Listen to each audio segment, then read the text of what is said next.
তো আজকে দেরিতে ভিডিও শ্যুট করতেছি, কারণ হচ্ছে কারেন্ট আসলো না, তখন কারেন্ট টাইপ আছে, তাহলে ভিডিও শ্যুট করতেছি। তো কথা হচ্ছে যে সেটা আজকে আমি একটা টপিক নিয়ে কথা, ঠিক আছে? টপিকটা হচ্ছে যে সেটা মানে ওয়েদারে।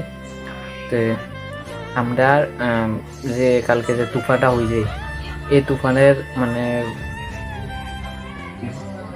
ক্ষতিগ্রস্তে, ঠিক আছে, তাহলে 15 জন মানুষ মারা গেছে। মানে 11 জন হয়েছে বাংলাদেশের আর 4 জন হচ্ছে আমরা ইন্ডিয়া, ঠিক আছে? তো তারা লেগে আমরা মানে অনেক দুঃখিত, ঠিক আছে? ওখানে মারা গেছে, কিছু করার নাই। আমি শুধু এটাই কইতাম চাইতেছি যে এটা সতর্ক দিতেছি তোমরা যে যদি এরকম তুফান বা এমন কিছু হয়, তাহলে সরকারের তরফ থেকে আমরা মানে সরকারকে দাম এমন একটা নোটিশ আমরা মোবাইলে পাঠাই, ঠিক আছে? কিন্তু আমরা অনেকে আছে এটা কেয়ার করি না, বা সে বকচকর করতে পারে, মানে ফেক মনে করি, কিন্তু এটা ঠিক না।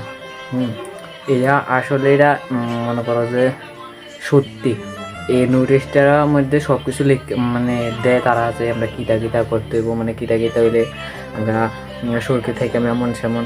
তো আমরা যারা এটারে মানে ইদান করে দিই, ফেক মনে করে সেটা সাইডে ইদান করে দিই, কিন্তু এটা ঠিক না। আমি শুধু এইটুকু জানতে চাইছি যে তোমরা সবাই বা আমরা সবাই এটারে ফলো করা যদি চলি, তাহলে এরকম আগামীকালে এরকম দুর্ঘটনা থেকে অনেক কিছু মুক্তি পাবো আমরা। তো আমি শুধু জাস্ট এই কথাটা কোনো লেগে আজকে ভিডিও শ্যুট করতেছি। তো তোমরা যদি মনে করো যে হ্যাঁ এটা ঠিক আছে, আমার কথাটা ঠিক আছে, তাহলে এরকম মানে এই রুলসটা ফলো করে তোমরা চললো, ঠিক আছে? আর ভিডিও ভালো লাগলে লাইক শেয়ার সাবস্ক্রাইব করে দিও।